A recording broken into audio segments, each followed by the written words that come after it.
Al-Islam an tashhada an la ilaha illallah wa ashhadu anna Muhammadar Rasulullah. ولتكن منكم أمة يدعون إلى الخير ويأمرون بالمعروف وينهون عن المنكر وأولئك هم المفلحون. Assalamualaikum warahmatullahi wabarakatuh. Ini menarik saudara. Saya ingin mengangkat sebuah cerita. Boleh juga dikatakan kisah. Ada orang yang ada 50 Ustadz Wahabi. 50 Ustadz Wahabi datang berdiskusi. Kalimatnya menarik memang. Saya ini bukan berangkat dari sebuah pendidikan seperti yang dianggap hebat itu tadi, lulusan Yaman dan sebagainya, tapi saya lulusan Madura. Bagi saya begitu aja, lulusan Madura itu. Tapi kalau kemudian ada orang yang berpikir bahwasanya ada Ustadz Wahabi 50 taubat, itu justru mengandung tanda tanya besar bagi saya itu. Ustadz Wahabi yang mana gitu? Seperti apa, siapa, dan bagaimana? Orang-orang dari sana itu sudah pasti orangnya kualitas yang saya perhatikan. Saya aja tidak pernah ke Yaman, tidak pernah ke mana saja, tapi hasil telaah dari berbagai macam kitab-kitab yang ada, mulai dari kitab-kitab di luar sana sampai ke dalam ke kitab-kitab yang lain ya, yang saya baca. Nah, saya ingin berbicara berkaitan dengan cara berpikir orang, cara berpikir iklan, ya, cara berpikir promosi itu memang berbagai macam gaya. Untuk membawa seseorang kepada, hebat ya orang itu ya, kepada suatu tujuan, wah gitu. Jadi tujuannya adalah, wah hebat ya orang itu. Akhirnya yang keluar dari lidahnya itu hebat orang itu. Ya kalau tentu saja dibandingkan dengan saya lebih banyak mengislamkan orang. Ah itu saya berpikirnya begitu. Kalau mau ngeklaim begitu mah. Nah, ini kalau dipahami secara ilmiah, ilmu itu tentunya kalau kita pahami tidak sebatas hanya sekedar menerima dari orang. Kalau berbicara, tetapi yang menarik, mari kita lihat ya, bagaimana sebenarnya cara berbicara oplosan seperti yang kita bisa dengar sekarang ini. Yuk kita dengar bersama.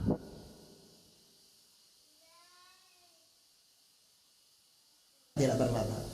Orang itu kalau tidak bermadhab biasanya hatinya kasar, hatinya keras.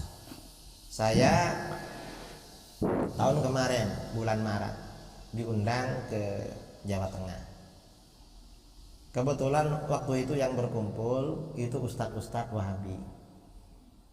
Ada alumni Yaman, alumni Saudi, alumni mana-mana, sekitar 50 orang. Mereka ngajak saya, minta saya berbicara perbedaan akidah Ahlus Sunnah dengan akidah Wahabi. Saya terangkan waktu itu perbedaan tentang sifat 20 dan tauhid 3 Wahabi. Saya terangkan mulai habis Jumat sampai maghrib. Cuma istirahat sholat asar lalu dilanjutkan lagi sampai menjelang maghrib. Istirahat makan waktu itu. Saya tanya sama mereka. Mana ya? Jadi kalau orang tidak bermazhab hatinya kasar. Oh ya benar ya, masa benar gitu. Jadi dia itu ingin mengesankan bahwasanya orang orang yang tidak bermazhab itu hatinya kasar, sulit menerima kebenaran dari agama.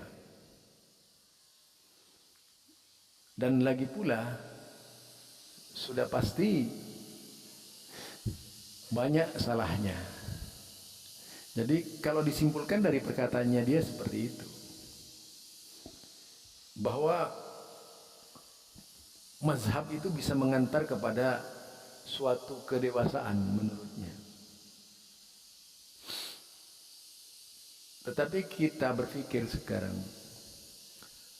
lebih kasar mana hatinya orang bermazhab dan orang yang tidak bermazhab? Ini bisa tercermin dari gaya-gayanya gitu. Kalau orang tidak bermazhab, misalnya, yang kita perhatikan dari cara berpikirnya, orientasinya dan sebagainya itu, yaitu tidak menunjukkan tidak menunjukkan arogansi. Ini arogan kalau kita lihat. Yang saya ikuti dari perkataannya Idrus Ramli ini dari awal, kan arogan, sering menunjukkan yaitu amarahnya gitu. Kemudian menunjukkan kebenciannya. Siapa sebenarnya yang kasar gitu ya? Kalau berbicara kasar, apalagi ketika menghadapi ahli misri, kasarnya bukan main dia. Jadi sambil berteriak-teriak gitu. Tidak menunjukkan bahwa dia tidak kasar. Nampak itu kekasarannya. Padahal dia bermazhab. Lalu apa? Ingin mengesankan bahwa orang-orang yang bermazhab itu, yang tidak bermazhab itu salah gitu. Tidak tahu fikih dan sebagainya.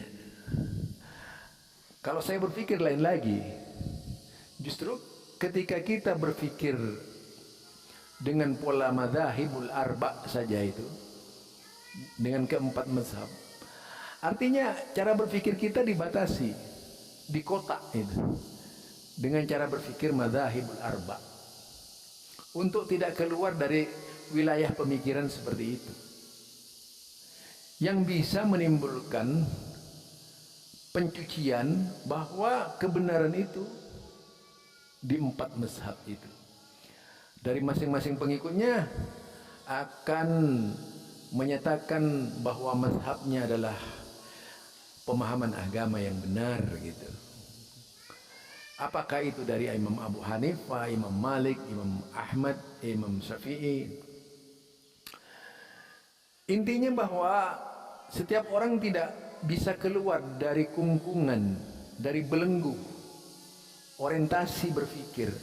Sama halnya dengan doktrin bahwa kebenaran itu adalah mazhab.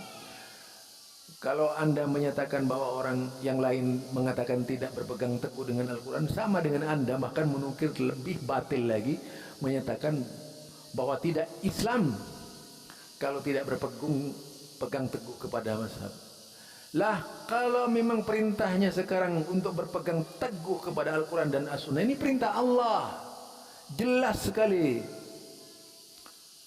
Jadi bukan pernyataan siapa-siapa, pernyataan Nabi.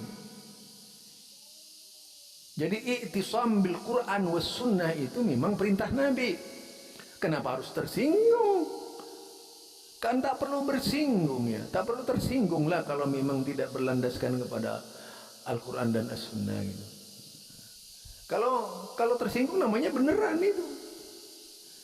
Lah sejak dahulu Al-Quran itu sampai sekarang menyebut ati Allah wa ati Rasul, taat kepada Allah, taat kepada Rasul. Apakah Anda tersinggung gitu? Kemudian mengasumsikan bahwa Al-Quran menganggap Anda tidak mengikuti Al-Quran dan As-Sunnah. Tidak demikian. Semua kalangan mufassir pasti kalau sudah berbicara ati Allah, ati Rasul, itu larinya kepada Al-Quran dan As-Sunnah. Tafsir apa saja gitu.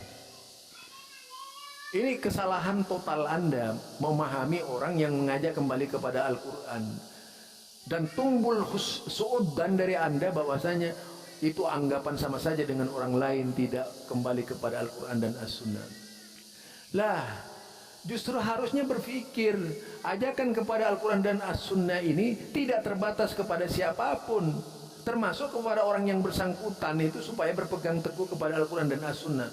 Itu kewajiban memperingati siapa saja dengan tanpa merasa perlu yaitu kemudian menyalahkan orang lain tidak berpegang teguh kepada Quran. Enggak.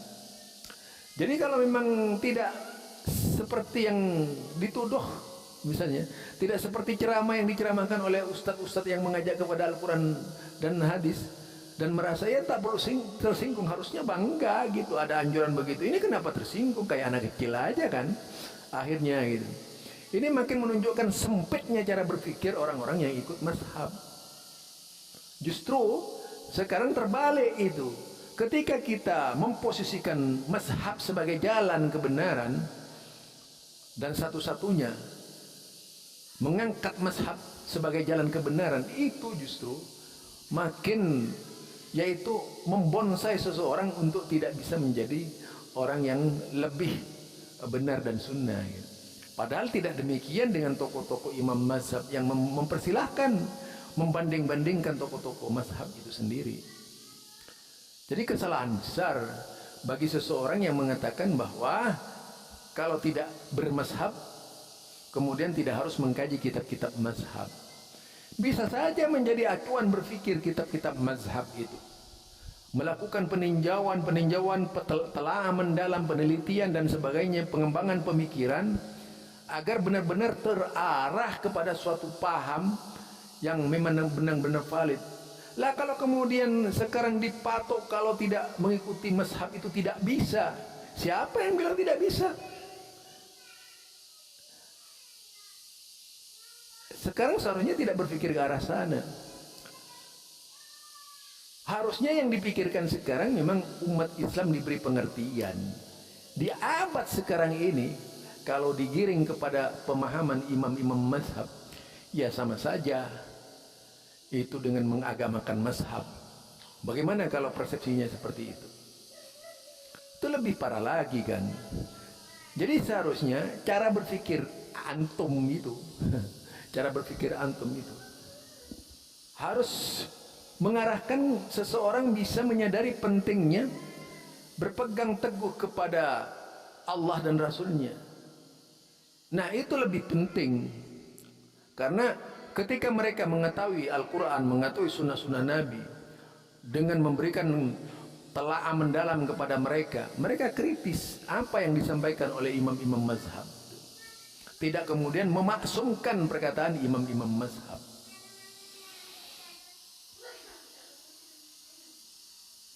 Jelas kan? Kalau meninggalkan imam mazhab misalnya, tidak ada hukum yang mengatakan meninggalkan imam mazhab itu berdosa. Tapi kalau meninggalkan Quran dan As-Sunnah misalnya, jelas akan berdosa ini. Jadi berdosa saudara. Itu bedanya. Karena apa? Quran dan As-Sunnah itu modalnya imam mazhab. Apa salahnya sekarang modalnya imam mazhab? Kemudian di dalam imam-imam mazhab, pendapat madzhabul arba itu imam a'immatil arba'ah, kalau kita lihat itu kan pendapat-pendapatnya ada yang bersifat yaitu analisis fikih, pemahaman fikih, bersifat fiqhiyah itu, yang tentu saja itu mengantar kepada suatu pemahaman dan menghasilkan kesimpulan yang terkadang itu menjadi modal ikhtilaf dengan ulama-ulama yang lain. Nah, itu dia. Tetapi kalau sekarang pengembangan pemikiran diasaskan kepada Quran dan As-Sunnah secara langsung, itu lebih, menurut saya lebih memudahkan untuk tidak terpasung di antara pendapat-pendapat yang sama-sama menanamkan fanatisme tadi itu. Harusnya begitu cara berpikirnya Mas Idrus, bukan sebaliknya. Ya, itu dari saya ya. Nah kita mari dengar lagi.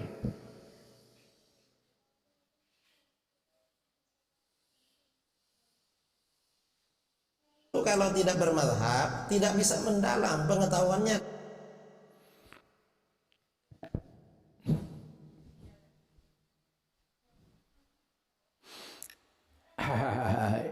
Ini menarik saudara. Menarik banget kalau kita lihat. Jadi dulu itu ceritanya ada 50 orang bertobat lalu mempelajari kitab-kitab Imam Syafi'i. Kalau saya mempelajari kitab-kitab Imam Syafi'i makin jadi salafi gitu. bukan bukan kemudian masuk ke dalam pemahaman ahlul bid'ah ya. Dan kalau melihat dari pendapatnya beliau ini ya, yang lucu apa? Kemudian apa? Dia menempelkan ini pendapat ahlus sunnah, itu pendapat wahabi. Kemudian berbicara berkaitan dengan tauhid nih. Lalu kalau tauhid 20 ahlus sunnah, kalau tauhid wahabi itu dibagi 3. Nah itu. Jadi ini sebenarnya gaya promosi itu, seorang promosi begitu. Kalau dari ilmu marketing, yaitu bagaimana sih pemahaman dirinya itu lebih dihargai. Tentunya dengan berbagai macam modus disampaikan itu. Itu yang kita pahami dari cara berpikirnya Idrus Ramli ini. Wah lucu ya, lucu-lucu banget gitu. Yang seharusnya kalau diangkat menurut kita, bagaimana berbicara sifat 20, bagaimana berbicara sifat 3 ya. Dijelaskan secara rinci. Nanti kan bisa ditanggapi. Yang jelas kemudian dibagi berdasarkan telaah kritis.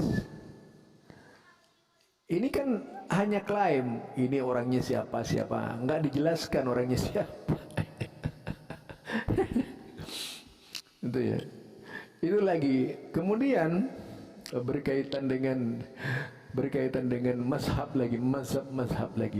Hatinya keras. Dulu saya itu menganggap kafir, menganggap paling surga itu saya itu, yang lainnya itu kafir, sesat dan sebagainya. Lah, sekarang kalau kita lihat siapa yang menyesatkan Wahabi, itu kan Idrus Ramli, menganggap paling benar kelompoknya. Saya tidak menamakan itu paham Ahlus Sunnah wal Jamaah. Kalau sudah menyesatkan seperti itu, kemudian apa? Dengan mudah menuduh orang lain mujassim, dengan mudah menuduh orang lain itu musabbihat. Iya kan? Kemudian kalau ada klaim di Jawa Timur sana yang mengatakan kalau tidak melalui cara mereka itu pasti dibohongi. Dan ada lagi kelompok di situ yang mengatakan, satu kelompok, kalau tidak mengikuti mereka itu sulit mau masuk surga. Coba siapa sebenarnya yang memulai seperti itu ya? Ini kadang-kadang dibolak-balik gitu bahasanya. Ini orang aneh itu. Padahal kalau kita lihat dulu siapa namanya itu di Surabaya ya. Oh dia sampai ngatakan, khawatir kalau mengikuti golongan lain dibohongi katanya. Itu siapa? Nah kelompoknya. Kalau ingin masuk surga ibu-ibu bersama kami. Wah. Itu namanya siapa? Jadi kalau yang lain itu bohong. Jadi kemudian apa? Ini akidah Ahlus Sunnah, ini akidah Wahabi. Jadi intinya yang pertama, orang ini memposisikan Wahabi sebagai mazhab. Kemudian memposisikan Wahabi sebagai kelompok yang keluar dari mazhab. Nah itu. Kemudian memposisikan kelompoknya sebagai pemegang kunci surga. Ya sama saja namanya itu. Saya kira kalau dibaca di dalam berbagai macam kitab Syekh Muhammad bin Abdul Wahab tidak ada klaim di situ. Yang ada ini justru kelompok-kelompok dari seberang ya. Dari seberang ya. Itu kalau kita mau memahami agama. Ini memang lucu saudara, karena yang diangkat itu apa ya, sangat bertentangan dengan kenyataan yang diucapkan tadi. Siapa yang mengklaim, siapa yang menyesatkan, coba dia sampai berani menyatakan orang Wahabi itu kalau jadi imam itu dikatakan makruh gitu. Artinya kalau sholat dengan Wahabi itu tidak dikasih pahala gitu, walaupun boleh, tidak ada pahala 27. Nah itu. Jadi kemudian dihapus ini oleh Idrus Ramli, bahwa sholat bersama Wahabi ini tidak akan mendapat ganjaran karena Wahabi yang dianggap tidak sejalan dengan cara berpikirnya Idrus Ramli. Satu. Kemudian lagi menganggap bahwa Wahabi itu ya, bahwa Wahabi itu tidak layak dijadikan tempat menuntut ilmu, haram hukumnya. Lah ini sudah apa? Menunjukkan bahwa Idrus Ramli ini lebih parah akidahnya gitu. Karena memposisikan diri sebagai pemegang kebenaran. Kalau mau disudut-sudutkan seperti itu bisa juga kan, gampang gitu. Lah sekarang dia seolah-olah orang yang paling dikorbankan gitu. Ini sebenarnya kelucuan-kelucuan yang diciptakan seperti beliau ini gitu. Padahal kalau mau diteliti ucapannya, takfirinya banyak juga gitu. Apalagi yang ikut-ikutan, yaitu beberapa orang yang bermakmum kepadanya. Saya lihat tuh cara berpikirnya kasar-kasar. Sudah tidak ada lagi itu rasa menghargai pemahaman orang lain, menghujat tokoh-tokoh Wahabi dan sebagainya. Itu kalau kita lihat dari pengikut-pengikutnya, yang menunjukkan bahwasanya apa yang disampaikan oleh Idrus Ramli itu bagian dari sebuah konspirasi, bukan telah mendalam terhadap kitab-kitab, tapi lebih bersifat kecap nomor 1 saja. Ini barangkali dari saya. Mudah-mudahan yang sedikit ini bisa memberikan pencerahan. Subhanakallahumma wa bihamdika asyhadu an la ilaha illa anta astaghfiruka wa atubu ilaik. Assalamualaikum warahmatullahi wabarakatuh.